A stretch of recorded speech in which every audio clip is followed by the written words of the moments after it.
अयान खन्ना नाम से वह भारत के सबसे बड़े रियल एस्टेट टाइकून का वारिस था। उसके नाम पर करोड़ों की संपत्ति थी और वह चाहता तो एक पलंग से दूसरे पलंग तक जाने के लिए भी निजी हेलीकॉप्टर इस्तेमाल कर सकता था। लेकिन अयान ने एक अलग राह चुनी। वह अपनी पहचान छिपाकर एक साधारण जीवन जीना चाहता था। उसका मानना था कि लोग उसे उसके पैसों के लिए नहीं बल्कि उसके व्यक्तित्व के लिए पसंद करें। अपने पिता के आलीशान बंगले को छोड़कर अयान ने शहर के एक भीड़-भाड़ वाले इलाके में एक छोटी सी दुकान ली, जहां वह साबुन और रोजमर्रा के छोटे-मोटे सामान बेचता था। वह रोज सुबह अपनी दुकान खोलता, ग्राहकों से बात करता और शाम को पास के शहीद भगत सिंह कॉलेज में ग्रेजुएशन की इवनिंग क्लासेस लेने जाता था। कॉलेज में अयान का मजाक उड़ाना एक आम बात थी। वह हमेशा सादे, धुले हुए कपड़े पहनता था और उसके जूतों पर अक्सर मिट्टी के हल्के निशान होते थे, क्योंकि वह दुकान पर काम करके आता था। शॉपकीपर, आज कौन सा नया देसी साबुन लगाया है? अमीर घरों के बिगड़ैल बच्चे, विशेषकर रोहन, जो खुद को कॉलेज का किंग मानता था, अक्सर उसे चिढ़ाते थे। जब कॉलेज ट्रिप या कोई महंगा इवेंट होता तो अयान हमेशा मना कर देता था, ये कहते हुए कि उसके पास पैसे नहीं है। प्रोफेसर भी कभी कभी उसे हल्के में लेते थे। वे सोचते थे कि ये लड़का पैसे कमाने के लिए पढ़ाई पर ध्यान नहीं दे पाता और इसका भविष्य सीमित है। कॉलेज में अयान को नेहा से प्यार हुआ।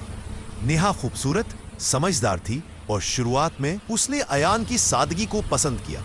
अयान ने कभी भी नेहा से अपने असली बैकग्राउंड के बारे में बात नहीं की। वे बस इतना कहता था कि वह एक छोटी सी दुकान चलाता है और अपने दम पर पढ़ाई कर रहा है। नेहा को अयान का मेहनती होना अच्छा लगता था, लेकिन जैसे जैसे उनका रिश्ता आगे बढ़ा, उसे अयान की गरीबी चुभने लगी। एक बार जब नेहा ने उसे एक महंगे रेस्टोरेंट में जाने को कहा, तो अयान ने मना कर दिया और कहा, नेहा, मेरे पास इतने पैसे नहीं हैं। क्या हम मेरी दुकान के पास वाले ढाबे पर चाय पी सकते हैं? नेहा के दोस्तों ने उसे बार बार ताना मारा, नेहा, तुम इस शॉपकीपर के साथ क्या कर रही हो? तुम्हारे लिए तो कोई BMW वाला लड़का होना चाहिए। एक दिन नेहा ने फैसला कर लिया। कॉलेज के बाहर एक कोने में उसने अयान का हाथ छोड़ दिया। नेहा ने रूखेपन से कहा, मैं तुम्हारे साथ अपना भविष्य नहीं देख सकती। तुम एक मेहनती इंसान हो, लेकिन मुझे अपने बच्चों के लिए एक ऐसी लाइफ चाहिए जो तुम कभी नहीं दे सकते। ये रिश्ता यही खत्म। अयान ने शांत रहकर सिर्फ सिर झुका लिया। उसने नेहा को रोकने या सच बताने की जरा भी कोशिश नहीं की, क्योंकि वो समझ गया था कि नेहा को उससे नहीं बल्कि उसकी दौलत से प्यार था। उसका दिल टूट गया था, लेकिन उसका प्रयोग सफल रहा। उसने असली और नकली रिश्तों का फर्क जान लिया था। यह कॉलेज के आखिरी सेमेस्टर का दिन था। रोहन के पिता ने कॉलेज के एक पुराने हिस्से को खरीदने की कोशिश की थी, लेकिन कॉलेज प्रबंधन ने मना कर दिया था, क्योंकि वह जमीन एक चैरिटेबल ट्रस्ट के नाम पर थी। कॉलेज का एक बड़ा इवेंट चल रहा था और ट्रस्ट के नए अध्यक्ष को मंच पर बुलाया गया। एक शानदार लिमोसिन कॉलेज के गेट पर रुकी और उसमें से एक आलीशान सूट पहने, आत्मविश्वास से भरपूर युवा बाहर निकला। जैसे ही उसने मंच पर कदम रखा, पूरा हॉल स्तब्ध रह गया। रोहन का जबड़ा खुला रह गया और नेहा अपनी सीट से लगभग गिर पड़ी। यह कोई और नहीं, अयान खन्ना था। ट्रस्ट के डीन ने माइक संभाला।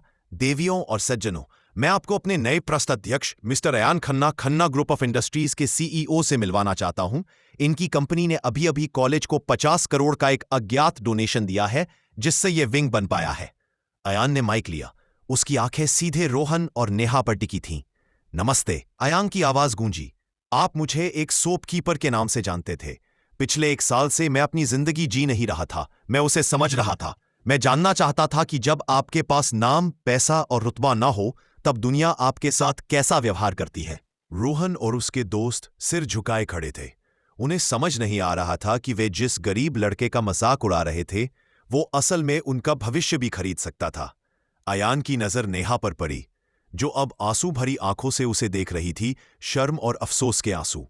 मैंने आज सब कुछ पा लिया, अयान ने अपनी बात खत्म की। लेकिन मैंने ये भी सीखा कि असली दौलत पैसे में नहीं, बल्कि उन लोगों में है जो आपके पास तब भी रहते हैं जब आपके पास कुछ नहीं होता। अयान खन्ना ने अपनी दुकान तुरंत बंद कर दी। वह उस अनुभव को एक अनमोल पाठ की तरह अपने साथ ले गया। कॉलेज के लोग, जो कल तक उसका मजाक उड़ाते थे, आज उसे सम्मान की नजर से देखते थे। लेकिन अब अयान को पता था कि उस सम्मान की असली कीमत क्या थी।